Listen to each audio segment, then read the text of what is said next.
Hello there and welcome. I am so excited to have this conversation today with Denitra Letrice.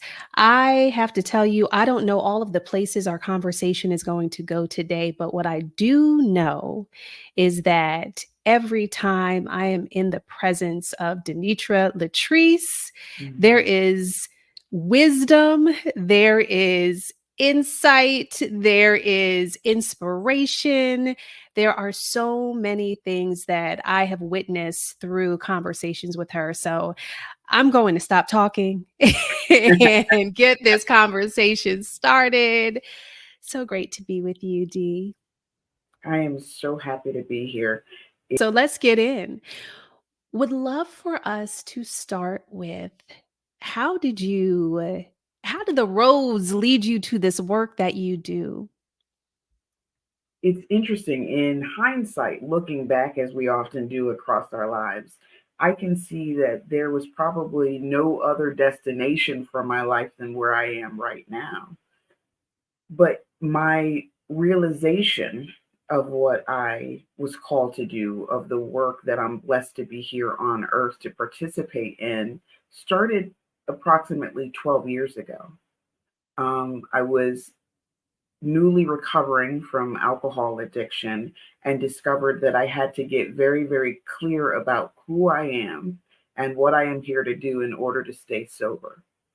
So it allowed me to begin my own process of stripping off what the world had told me I was and who I had to be, and really figuring out who I am, what's my authentic power, what's the value that shows up when I walk in the room, and more importantly, what lights me up, what brings me joy, what could I do effortlessly and always, and really starting to embrace the truth of that, sit in that, and then start to do this work. That is so powerful. And I know that so many of us have been in dark times in our lives. That's a part of life experience, right? We all have our own paths, our own journeys that leads us to the learnings that are necessary, the lessons that are necessary for us to live in our lives. And and when that happens, oftentimes, when we're in those dark moments, we're not able to see the forest for the trees. We're not able to see the light beyond where we are. So I'm curious for you, how were you able to take what was happening within you, around you, and see that light, to see that there was more? I don't think I always knew Kylie from the beginning of finding myself at rock bottom. And let me say this too, please don't trip about recovery from addiction has to be your rock bottom. It could be unfulfillment in your current life. It could be depression. It could be the sense of wandering around in your life aimlessly, wondering how you got here and not necessarily wanting to stay there, right? So for me, it was, what if there is something more than what I am experiencing right now? Am I willing to run the risk of being surrounded by loved ones at 100 years old and about to transition without having given my life 120% of who I am? And so I decided that misery is free. I was miserable at the time. Misery is free. I could always come back and pick up my misery. But what if I started chasing joy? What if I started chasing my dream, the vision that I had for myself? What if I just tried chasing that really hard? And then again, if I didn't reach it, I have nothing to lose. The world will refund your misery, I promise you. So I could pick that up at any time. But what if there really was something more? And it was that question that started driving me. It didn't seem an accident to me that I was born, that I was here, that I was given the privileges and the roles that I had at that time, wife, at that time, mother. So if all these things are happening, what would happen if I took on the role of co-creator?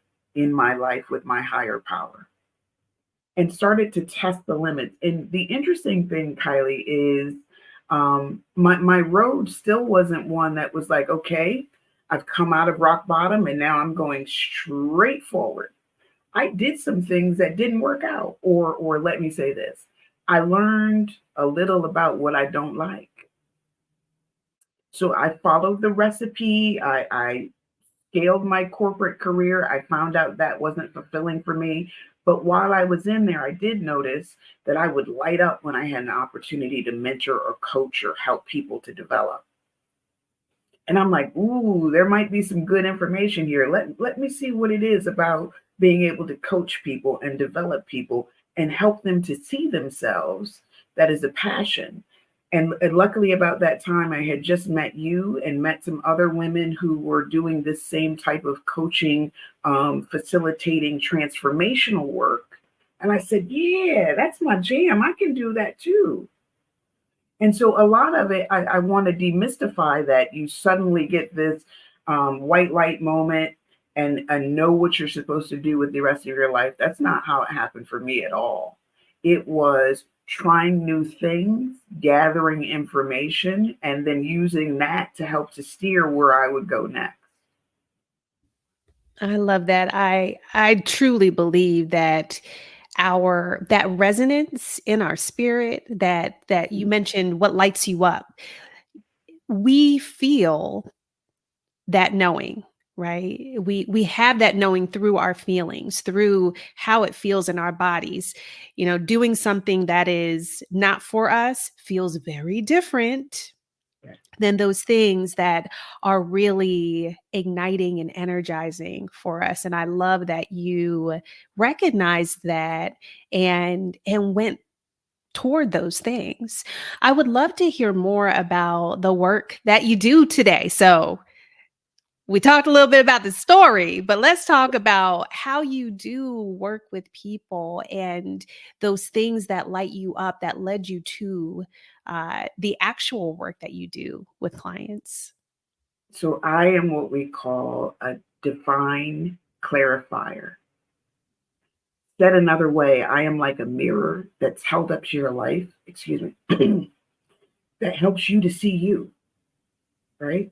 So in coaching, in mentoring, in facilitation, I merely let you see yourself with clarity, with objectivity, with a little bit of compassion and empathy, things that we don't often think to give ourselves, so that you can get clear about who you are.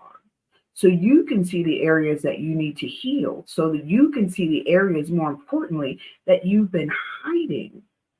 So much of what the world needs right now is inside of people who have been hiding it. We've been, and it's not our fault, right? We're told, be quiet, sit down, smile, be nice. And there are things that we hide in order to fit the formula or the recipe that we've been given. So I just help people to rewrite that recipe, to start to question, is that what you really want? Is that what really lights you up? Are you really excited about that? I personally think every person that we can get into a place of freedom and expressing who they divinely are called to be, we're one step closer to miracles. There's someone out there right now that might know the solution to cure cancer who might be working at the post office.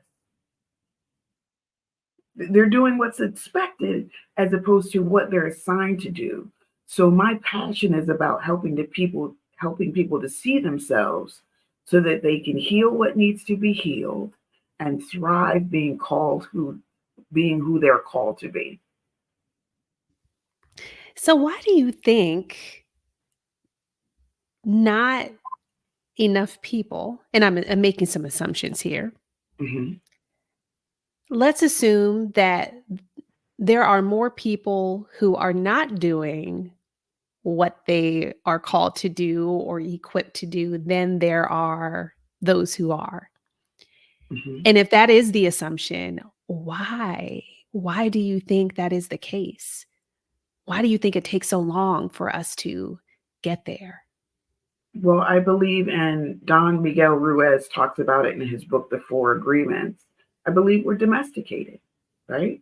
From a very little age, if you think about your earliest memories, you can remember a time where someone was telling you to sit down and be still. You can remember a time answering a question with what you believe to be right and someone telling you that it was wrong. And so early on in our childhoods, we're taught how to fit what society believes you should be.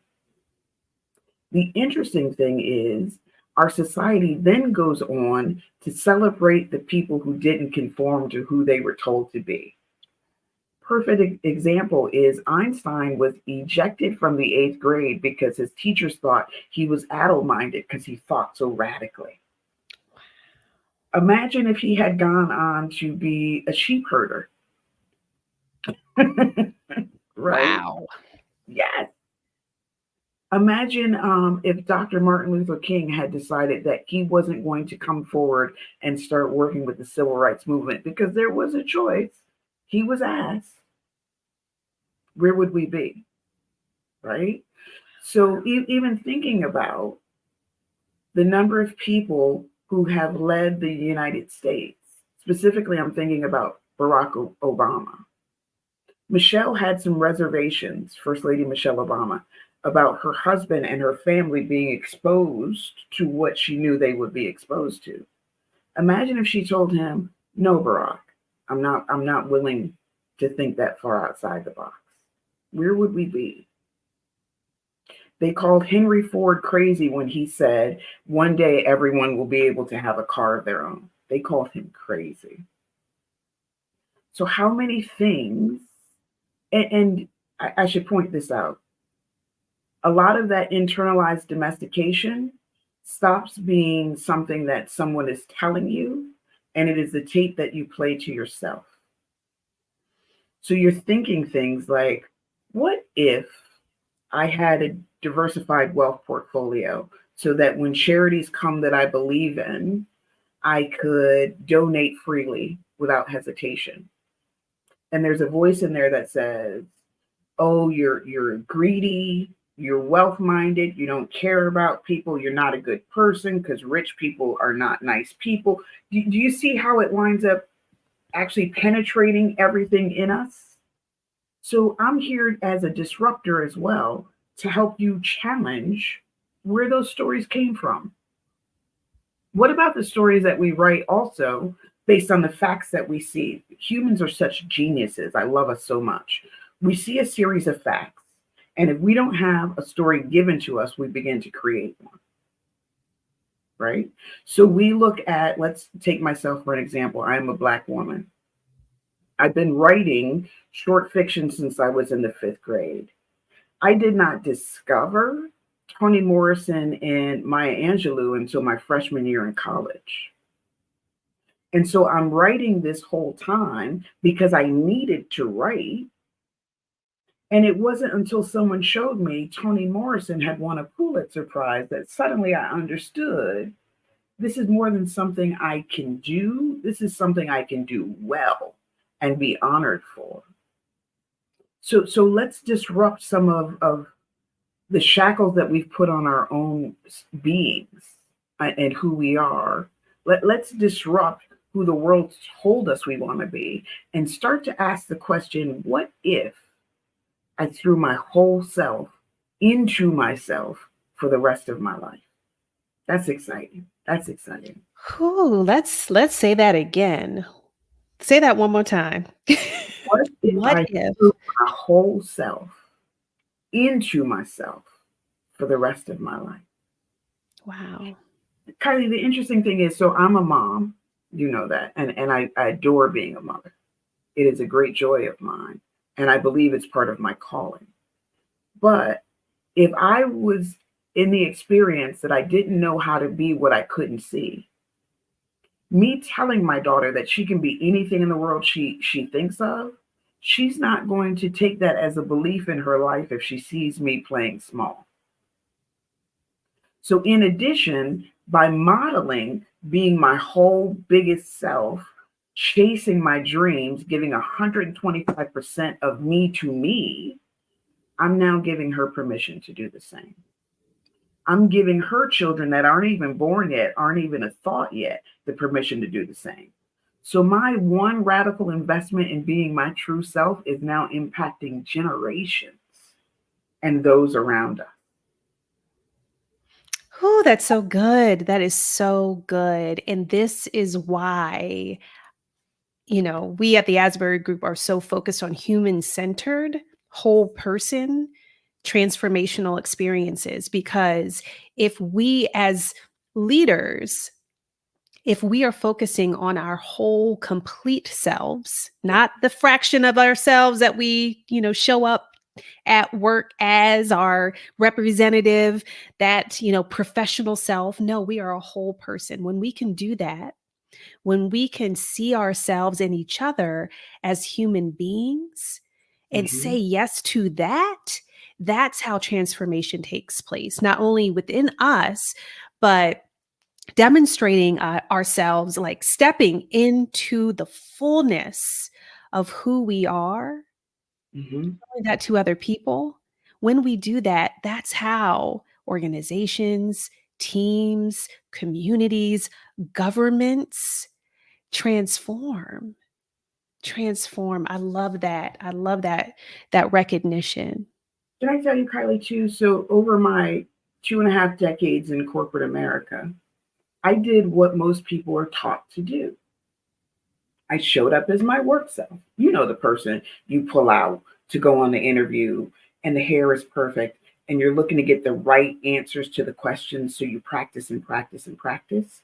I kept showing up as my representative in my work experience and working so hard that the 60-hour work weeks, the taking on additional projects, the doing what I thought would get me noticed. Ooh, ooh, ooh, ooh, pick me. Can I tell you the difference in my career when I was sending my representative versus when I had the courage to begin to show up as my whole self? I was promoted more frequently. I got more raises. I got larger bonuses in the short time that I started showing up as my full self than I did across all of the decades before. And it was easy because I didn't have to remember what to say or what to do or what to think or what to wear. I could just be. There was one instance I remember where I was giving a presentation in front of very, very high leadership. It was about 2, 3 levels above me. And so I practiced and I practiced, and I went back into my default of my representative. And there I am with my direct report leader and the people that I wanted to impress. And I'm presenting and I'm doing the thing. And afterwards, she said, "Can I give you some feedback?" And I said, "Sure. What's up?" And she said, "You showed up as your representative. I needed your heart. I needed you as a storyteller in that moment. So you did a good job and will probably get the business, but you could have been excellent if you had showed up as you." Wow. Wow. I love that example. And I would love to hear when you made that transition, when you made that shift Mhm. from showing up as your representative to showing up as your full self. Can you share an example of how you saw other people responding to you differently? I was raised in a household where, because we were African Americans, there was a certain story or narrative that my parents taught me that they believed to make me safe in the world, which is um, it is inappropriate to use African American colloquialisms or vernacular in a corporate setting, right? We hear about this often with code switching if you're in a marginalized community, that you leave part of yourself in the parking lot and you come in as your representative. I started to test that boundary first in very safe spaces, one on one. The leader that I told you about, during our one on ones, I would relax and be more myself. And what I realized little by little, even in interesting exchanges with my peers at the time, um, that boundary that I had put in place for myself that said you have to speak a certain way and look a certain way and dress a certain way were not boundaries that they had in place for me. I'll never forget, there was one day where I was in a meeting and I was talking about the rough results of a day before. And I used the term mollywop, which is slang, it's street vernacular. And I noticed everyone in the room suddenly was very, very quiet. And I thought, oh no, you messed up now. You used that street word. It's very hip hop of you, D. And I looked up, and the man next to me said, I've never heard that word. Explain it to me. And so I did. And by the end of this little 5-minute exchange we're having, they're like, let me try to use it in a sentence. Can I use it at Scrabble? Right. So I was fearing this big backlash that they wouldn't think I was as bright, as intelligent as them. And instead, they're like, how can I incorporate that? I love that word. So it wound up to be a sharing experience where they were enriched by seeing the fullness of who I was, as opposed to something that was bad and impacted me in a negative way. I love that. I love that. And I think that there's so many opportunities like that, especially from with those of us who may come from marginalized groups and or where our cultures are maybe different than the majority in our workspaces. So instead of hiding what those cultures are, we have the opportunity of sharing them and educating others and drawing people in because of it Yeah. versus minimizing it as to fit in. I love Yeah. that. I The love other that. thing is too, Kylie, when you are your authentic self, there's a measure of innate vulnerability that rests in that space. I might say the wrong thing. I might do the wrong thing. That sense of vulnerability is permission to anyone that you're leading to show up the same. There may be someone on our team that has a brilliant idea that, because they're sending their representative, won't be vulnerable enough to say, hey, what if we do it completely different than we've ever done it before? But that's the very thing that you need if you want to lead towards tomorrow, as opposed to just duplicating yesterday. Yes, yes, yes, yes. When we are able to have some intimate moments with the people in which we work, especially if we're leading teams or even developing relationships with our the people who we report to and two ups and what have you, that builds trust. That Absolutely. builds trust. So I Ab- love that.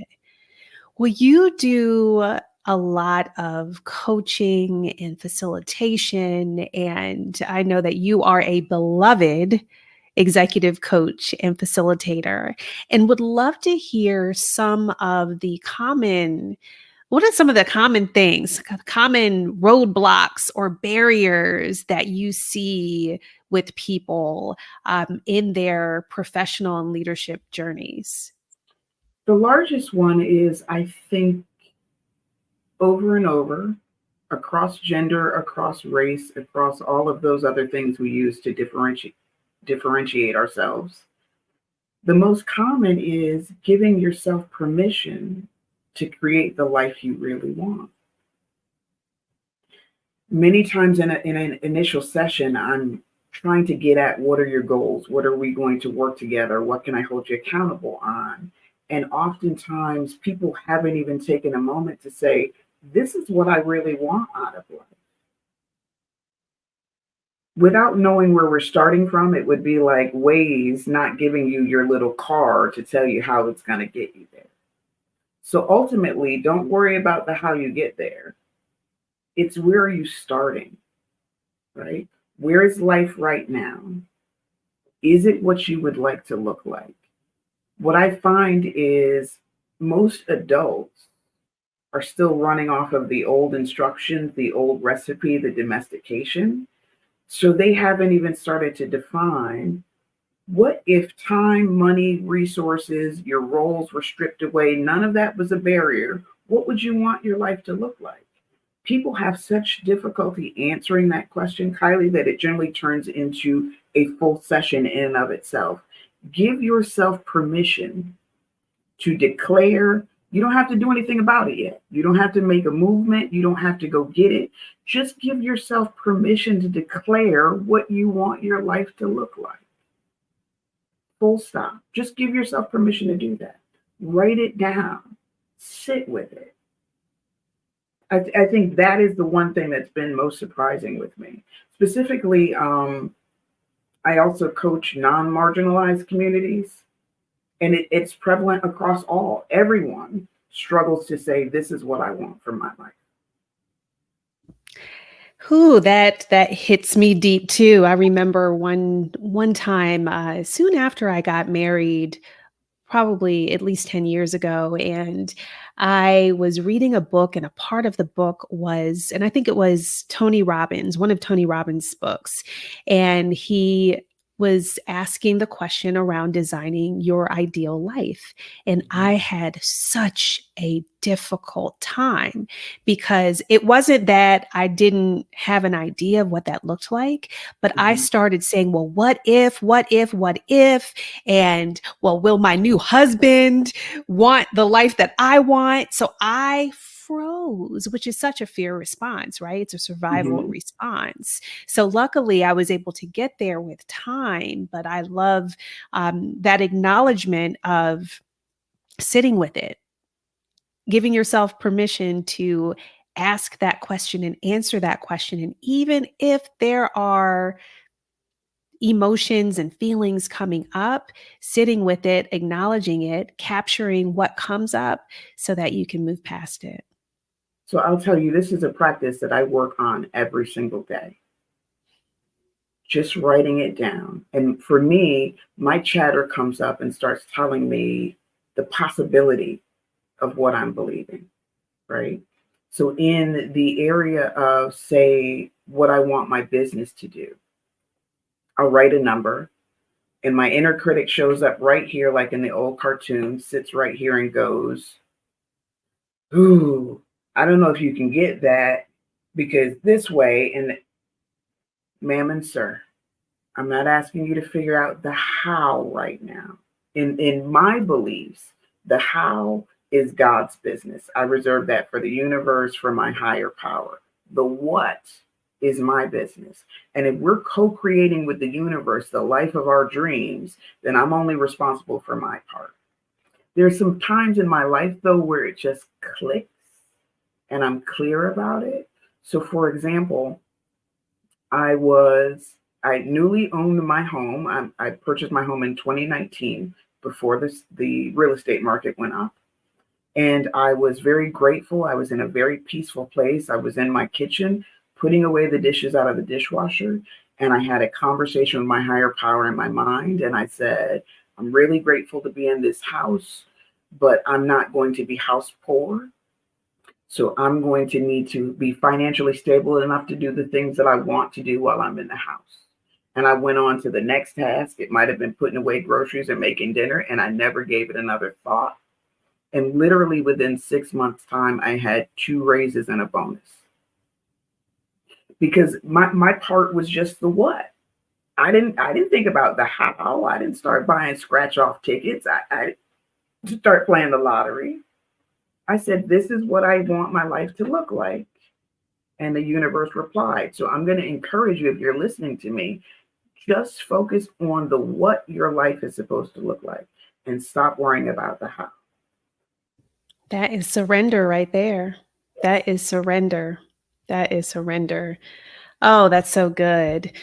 Well, as we are wrapping up, would love to hear, are there any final words you want to leave with people, especially people who maybe they are stuck in their stories, the stories they've told themselves about themselves. There's our journey, the life path that we have. There's the story we tell ourselves about the journey. And then there's the narrative that we share with others. And that's something that we can decide what we want to speak truth to. So any final words for those people listening? I'd say be careful of the stories we're writing. We are such powerful creatures. We have the ability to create truth in our own minds. And I think sometimes we're taking facts and writing a story that puts us at a deficit. So, for example, If I am running down the road, jogging, trying to get my health together, and I fall, I can either write the story that says, I just fell, I'm hurt and I'm injured, I'm too old for this jogging thing, it's not for me, I might as well just go ahead and order the cheeseburger. Or I can take those same facts that I was jogging and I fell and write the story that says, I probably need to know more about jogging so that when I do it, I can do it well. This doesn't stop my fitness journey. So, same facts. I was jogging and I fell. And the power that I gave the story that I wrote was what decided whether I reach my goal or whether I do not. So, my thing is this: if you're going to write a story, why not write one where you get to win? Why not write one where you get to be the hero? That's all I'm asking. And I don't think there's anything else left to say.